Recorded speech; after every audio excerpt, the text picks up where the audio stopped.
Hello students, welcome you in education online by Jyoti ma'am. आज नए साल के साथ हम एक नया चैप्टर शुरू करेंगे।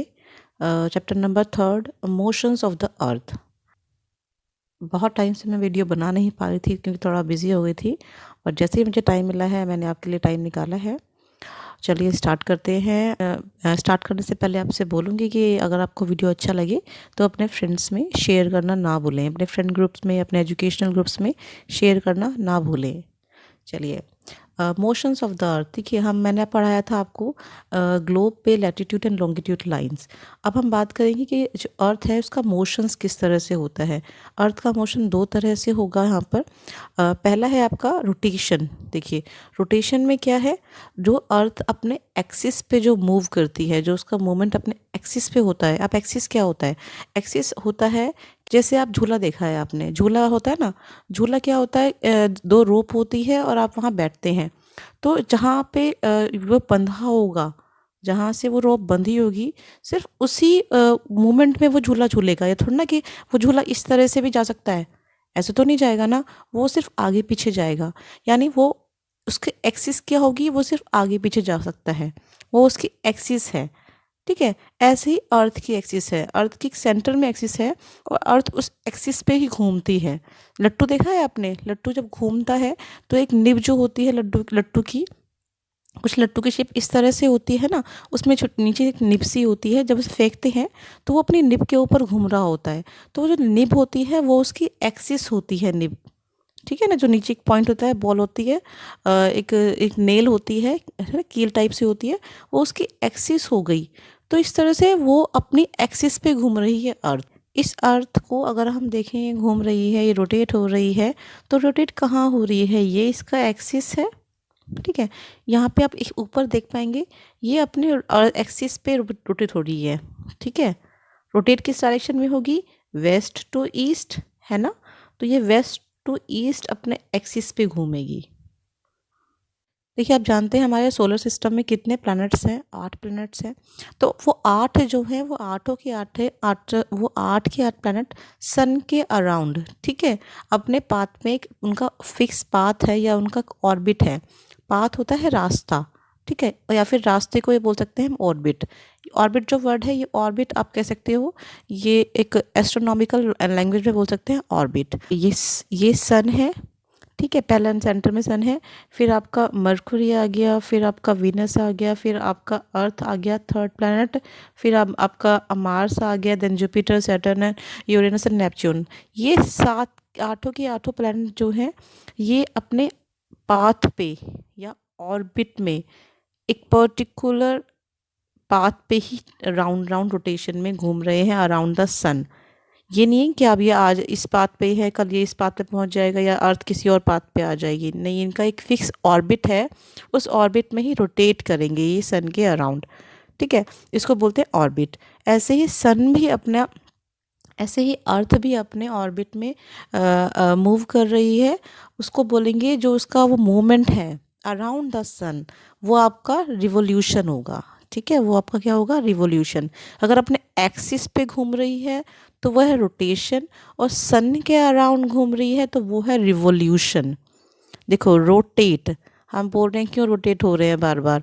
रोटेट मतलब अपने आप इधर उधर घुमाए जा रहे हैं, यानी अपने आप जो अर्थ मूव कर रही है, राइट। लेकिन अगर सन के चारों तरफ हैं तो रिवॉल्व कर रहे हैं हम। ठीक है, किसके चारों अराउंड रिवॉल्व कर रहे हैं? हम सन के अराउंड रिवॉल्व कर रहे हैं, right. This is called revolution. The axis of the earth which is an imaginary line. देखो, जो एक्सिस है, ये जो लाइन है, ये कोई ऐसा नहीं है कि ये फिक्स है एक अर्थ के ऊपर या दिख रही है आपको। This is an imaginary line, ये आप इमेजिन ही करेंगे। फिर है makes an angle of 66 degree and half with its orbital plane. देखिए, आपको ऑर्बिटल प्लेन समझने के लिए फिगर पे दोबारा आना होगा। देखिए, ये अगर आप इस फिगर को फोकस करेंगे, इस पे फिगर पे थोड़ा सा ध्यान देंगे, तो आप ये समझ पाएंगे कि व्हाट इज़ ऑर्बिटल प्लेन। यहाँ अर्थ शो हो रही है, ठीक है, अर्थ का यहाँ पे एक्सिस शो हो रहा है, ये एक्सिस है, ठीक है, north pole and south pole, right. अगर हम इस एक्सिस पे फोकस करेंगे तो बेसिकली हाफ तो हमारा यहाँ होना चाहिए, है ना। लेकिन क्योंकि हम अर्थ को ऐसे देखते हैं और ये कहते हैं हाँ भाई ये इसका हाफ है, अगर इसका हाफ ये है तो इसकी वर्टिकल लाइन ये वाली है, राइट। लेकिन क्योंकि वर्टिकल लाइन यहाँ पे ये वाली नहीं मानेंगे, हम एक्सिस वाली मानेंगे, ये वाली मानेंगे, तो इस लाइन में और जो ये लाइन है वर्टिकल लाइन और एक्सिस लाइन, इन दोनों में जो डिफरेंस आ रहा है वो आ रहा है 20 डिग्री एंड हाफ का, राइट। अब क्योंकि यहाँ पे भी डिफरेंस आया है तो हाफ लाइन और जो ऑर्बिटल प्लेन लाइन है इसमें भी डिफरेंस आ गया है हमारा। तो ये जो एक्सिस है, ये जो मेन एक्सिस है आप यहाँ देख पा रहे हैं, और जो प्लेन ऑर्बिटल लाइन है इसमें जो एंगल बन रहा है ये 66 डिग्री एंड हाफ का बन रहा है। अब यहाँ पे एक बात आप नोटिस कीजिए, ये जो the plane of the earth orbit है इसमें क्या है, इस वाले 66 degree and half and 23 degree and half, अगर हम दोनों को प्लस करेंगे तो हमारा टोटल क्या आएगा 90 डिग्री, राइट। तभी तो हमारा 90 डिग्री बनेगा इनको प्लस करने पे, यानी इस एंगल में और इस एंगल को प्लस करने के बाद हमारा ये आया है 90 डिग्री। यानी हमने इसको मेज़र किया है किसके रेफरेंस में मेजर किया है, हमने नॉर्थ पोल के रेफरेंस में मेजर किया है इसको।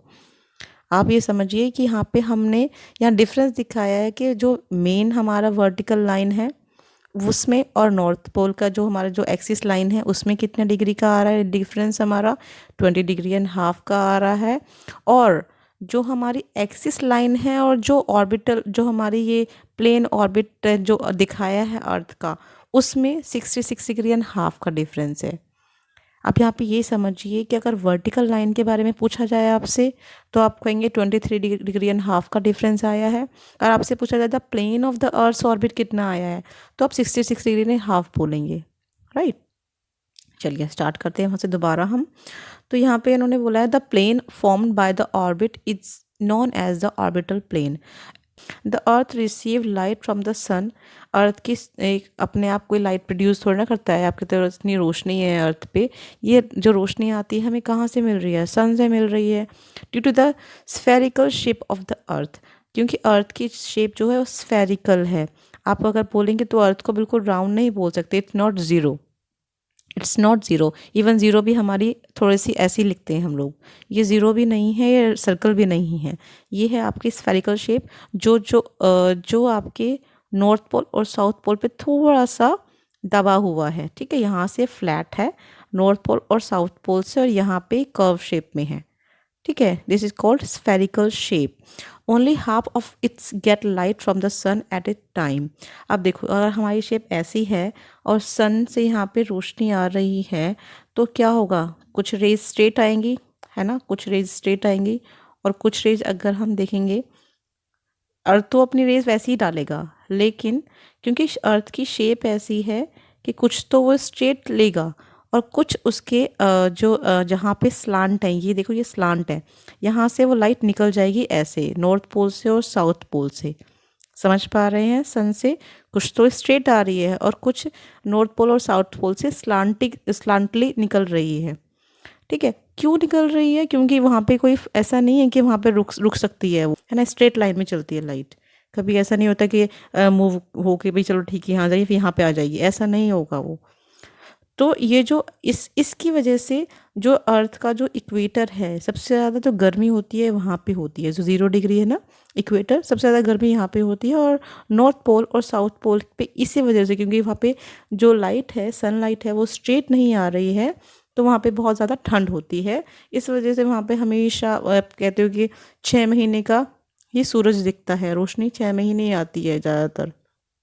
The portion facing the sun experiences day while the other half away from the sun experiences night।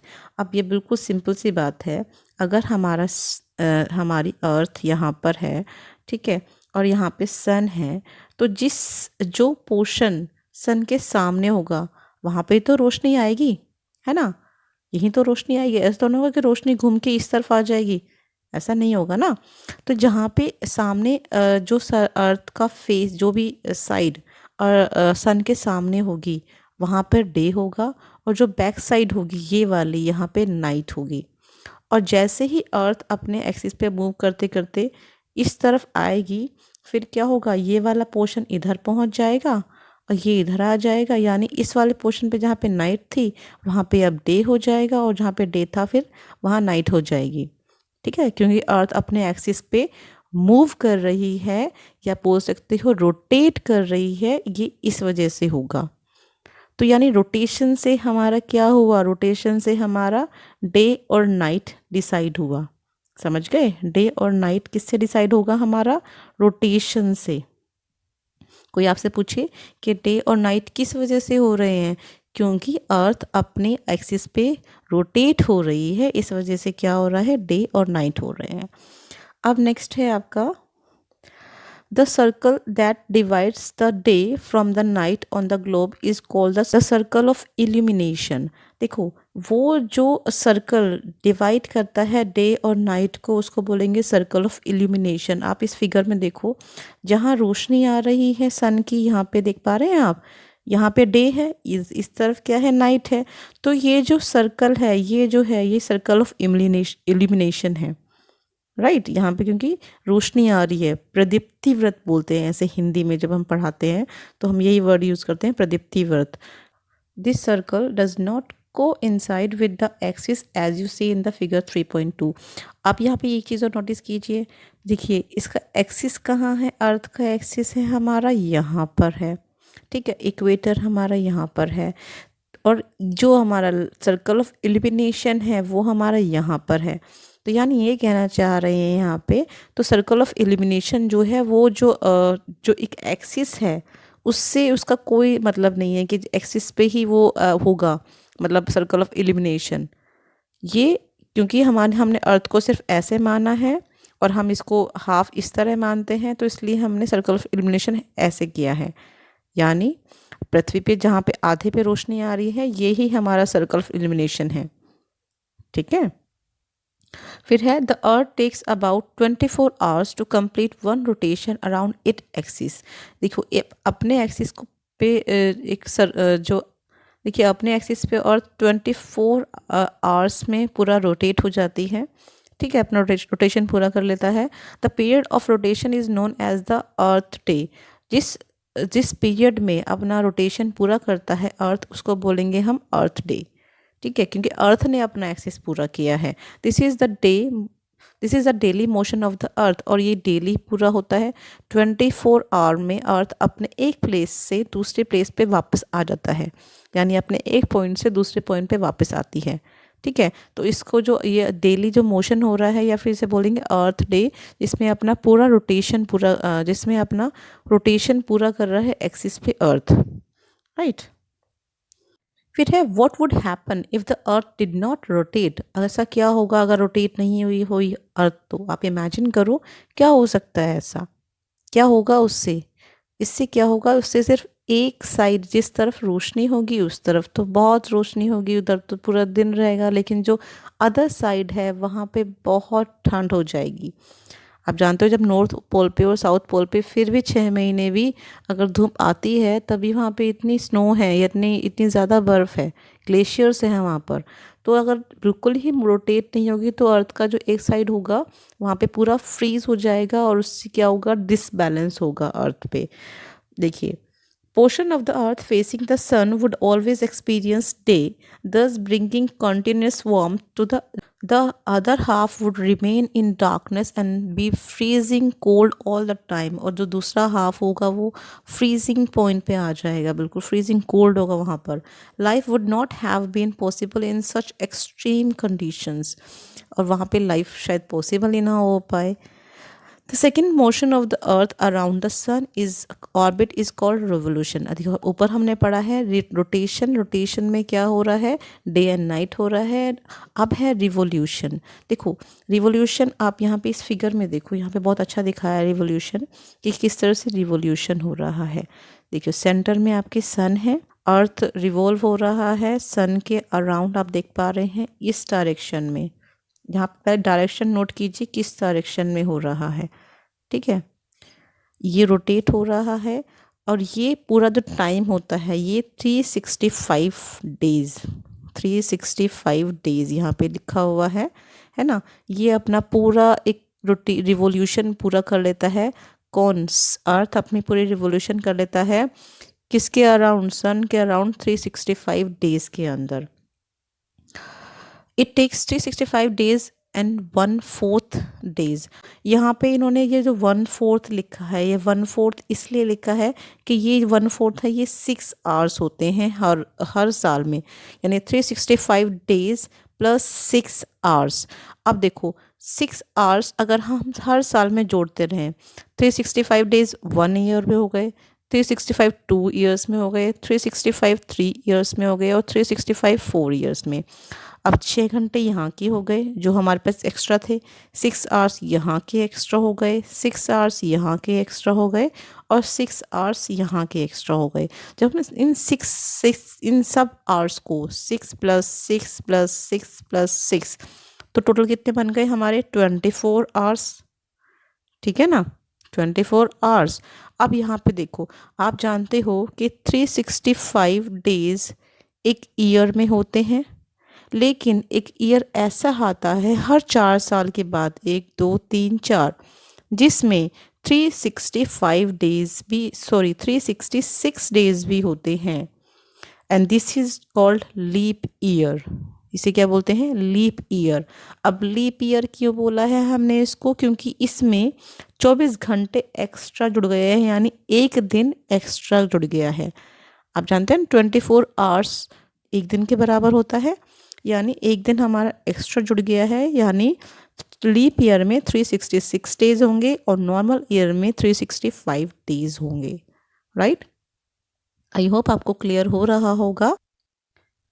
देखिए, हम पढ़ चुके हैं कि रोटेशन से क्या होता है? नाइट एंड डेज होते हैं।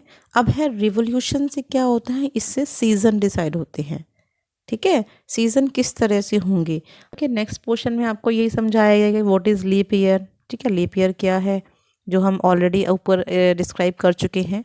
ठीक है ना, तो कि लीप ईयर में, अच्छा हाँ, मैं आपको यहाँ पे एक चीज़ एक्सप्लेन करना भूल गई थी कि वो किस मंथ, एक जो 8 डे बढ़ता है हमारा कौन से मंथ में बढ़ता है? वो हमारा फरवरी में बढ़ता है। ठीक है ना, वो हमारा फेब में बढ़ता है। नॉर्मल डेज में हमारे 28 डेज होते हैं फरवरी में। ठीक है, ये कौन सी मंथ की बात कर रहे हैं हम? फरवरी। और फरवरी कौन सा मंथ होता है? ईयर का सेकंड मंथ, जनवरी एंड फरवरी। ठीक है, लेकिन लीप ईयर में आपके 29 डेज होते हैं, यानी हर 4 साल के बाद फरवरी में 29 डेज होंगे। राइट, तो ये this is called leap year. ठीक है, लीप ईयर हमने क्यों बोला है? क्योंकि हमने इसमें जो 6 घंटे थे हमारे, यानी 24 आवर जो थे, यानी 1 डे हमने इसमें ऐड कर दिया है। चलिए नेक्स्ट आगे बढ़ते हैं। It is clear that the earth is going around the sun is an elliptical orbit. देखिए, एलिप्टिकल ऑर्बिट में जो हमारी अर्थ है वो सन के चारों तरफ घूम रही है, जैसे आप इस फिगर में देख पा रहे हैं। ये जो इसका पाथ है, ये जो अर्थ का पाथ है, ये ही एलिप्टिकल है। अगर हम देखें, मान लो कोई सेंटर में है, अगर हम ऐसे घूम रहे हैं तो ये एलिप्टिकल नहीं है। अगर हम ऐसे घूम रहे हैं, देखो यहाँ पे हम पास हैं सन के, है ना, लेकिन यहाँ से हम कितने दूर हैं? आप देख पा रहे हैं ना, यानी कभी हम सन के पास आ रहे हैं, हम मतलब अर्थ, कभी अर्थ सन के पास आ रही है, कभी अर्थ सन से दूर जा रही है। ये है एलिप्टिकल ऑर्बिट। राइट,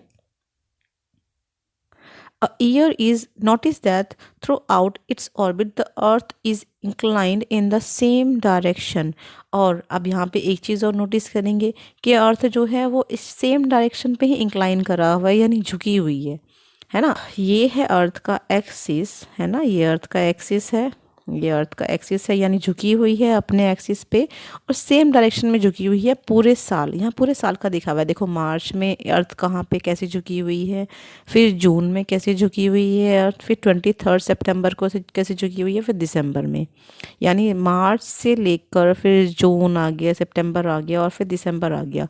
पूरे साल का दिखाया हुआ है कि किस तरह से अर्थ का पूरा ये एलिप्टिकल मूवमेंट ऑर्बिट में अपना चल रहा है, रिवोल्यूशन, और किस तरह से कौन सा जो पोर्शन है अर्थ का वो सन के सामने पड़ रहा है। अब ये वाला पोर्शन सन के सामने पड़ रहा है, यहाँ रोशनी है, ये वाला पोर्शन सर के सामने पड़ रहा है, ये वाला पड़ रहा है और ये वाला पड़ रहा है। अब क्योंकि एक पर्टिकुलर और इसमें इंक्लाइन करा हुआ है अर्थ ने, तो इस वजह से क्या होता है, कुछ एक पोर्शन पे ही ज़्यादा धूप आती है और दूसरे पे कम आती है। जिस पे ज़्यादा आती है वहाँ पे गर्मी रहती है। A year is usually divide into summer, winter, spring and autumn seasons. ठीक है, एक ईयर को हमने 4 सीजन्स में डिवाइड किया हुआ है। Seasons change due to change in position of earth around the sun. अब ये जो बताया था आपको मैंने कि विंटर, स्प्रिंग और ये समर किस तरह से आ रही है कि किस तरह से लोकेशन अर्थ की सन के पास है ना। इस तरह से हमारे सीजन्स चेंज होंगे। अब इस स्लाइड में हम देखेंगे कि समर सोलिस्टिक और विंटर सोलिस्टिक क्या होता है। ठीक है, देखिए समर सोलिस्टिक में क्या लिखा हुआ है इसके अंदर। You will see that on 21st June the northern hemisphere is tilted toward the sun। देखिए जैसे अर्थ है, ठीक है, अर्थ का जो ये आपका 0 डिग्री पर है, ये आपका इक्वेटर है। ठीक है, ये पूरा एक सर्कल है। ठीक है, अगर इस सर्कल के ऊपर वाला देखेंगे तो आपका नॉर्दर्न हेमिस्फेयर है और जो नीचे वाला है ये आपका सदर्न हेमिस्फेयर है। ठीक है, तो यहाँ पे नॉर्दर्न हेमिस्फेयर की बात की गई है कि 21 जून को जो नॉर्दर्न हेमिस्फेयर है वो थोड़ा टिल्टेड है, झुका हुआ है किसकी तरफ, सन की तरफ। ठीक है, the rays of the sun fall directly on the tropic of Cancer. अगर अर्थ, आप देखिए टॉपिक ऑफ कैंसर पता है आपको, सेंटर पे 0 डिग्री पे आपकी ये आपका इक्वेटर है और 23 डिग्री एंड हाफ पे आपका ट्रॉपिक ऑफ कैंसर है। ये ट्रॉपिक ऑफ कैंसर है ऊपर वाला, और 23 डिग्री एंड हाफ ये आपका नॉर्थ है और 23 डिग्री एंड हाफ आपका ये वाला आपका साउथ में है। ठीक है, ये आपका ट्रॉपिक ऑफ कैप्रिकॉर्न है। ये 3 आपके लाइन जो हैं ये आपकी लैटिट्यूड लाइंस हैं, बहुत इंपॉर्टेंट लाइंस हैं। इस टाइम पर क्या होता है, जब 21 जून होती है तो इस टाइम पर जो ट्रॉपिक ऑफ कैंसर है वो सन की तरफ थोड़ा सा टिल्ट हुआ होता है। जैसे आप इस पिक्चर में देखिए, आप इस पिक्चर से ज़्यादा अच्छा समझ पाएंगे।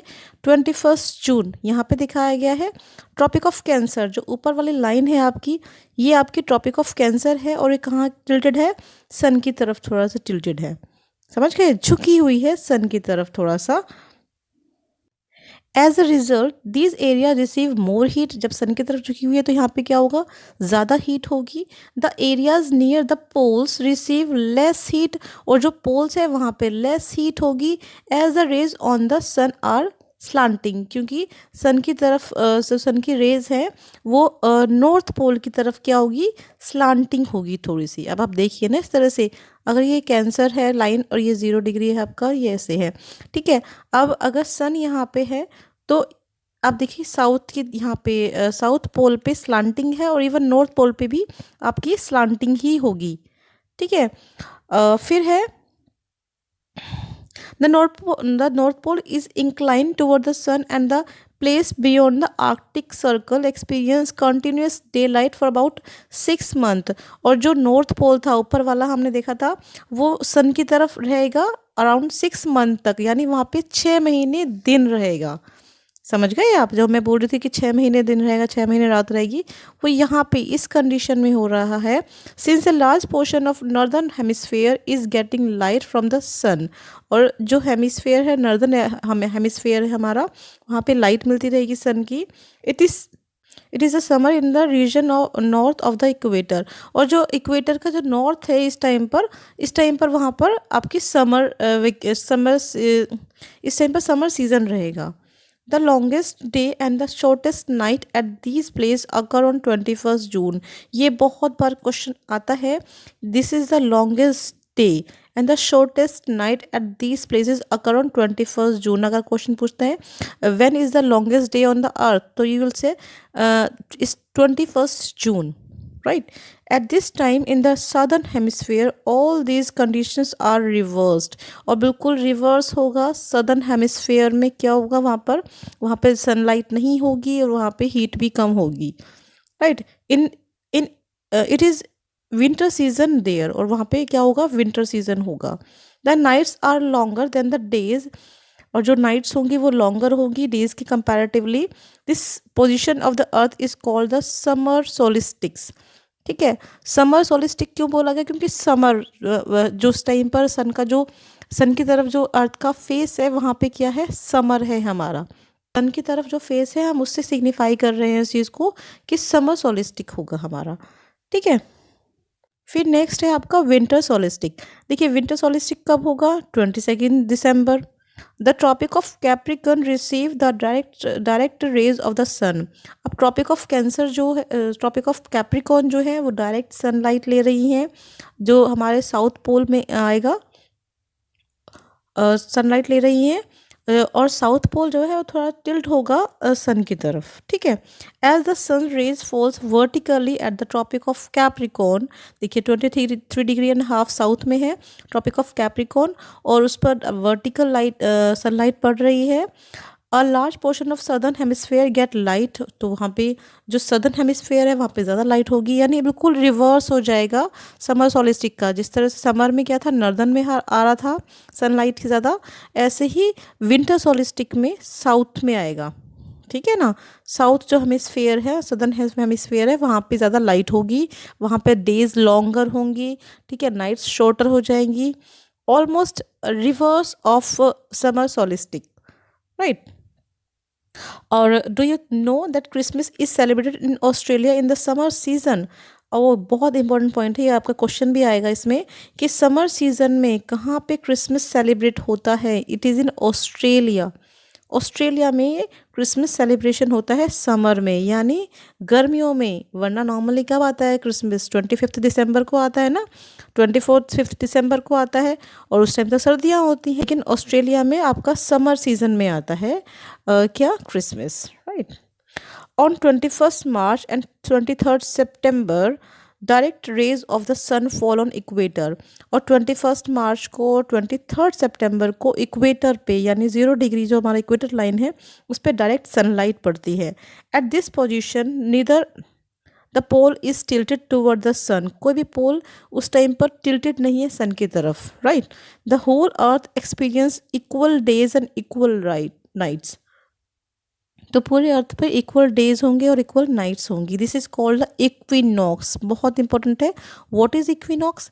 Equinox is a position when the earth is not tilted neither on north pole nor on south pole, right. यानी कोई किसी भी एक पे झुका हुआ नहीं है, टिल्टेड नहीं है, और जो डायरेक्ट सनलाइट पड़ रही है वो कहाँ पड़ रही है, that is on equator, equator पर। On 23 September it is the autumn season in the northern hemisphere, और जो नॉर्दर्न हेमिस्फेयर है वहाँ पे ऑटम सीजन होता है। ऑटम सीजन क्या होता है, जिसमें पत्तियाँ, जो पेड़ पौधे होते हैं अपनी पत्तियाँ गिरा रहे होते हैं, ऑटम होता है वो। और spring season in the southern hemisphere, और सदर्न हेमिस्फेयर में स्प्रिंग सीजन होता है जब पेड़ पौधे में नई पत्तियाँ फूट रही होती हैं या फिर नई कलियाँ खिल रही होती हैं। The opposite is a case on 21 March. I hope आपको चैप्टर क्लियर हुआ होगा। कोई भी क्वेश्चन होने पर या कोई डाउट होने पर आप मुझे मैसेज कर सकते हैं, कमेंट बॉक्स में कमेंट कर सकते हैं, और अपने फ्रेंड के साथ इस वीडियो को शेयर करना ना भूलिए। थैंक यू, और मेरे चैनल को प्लीज़ सपोर्ट करते रहिए। Thank you so much.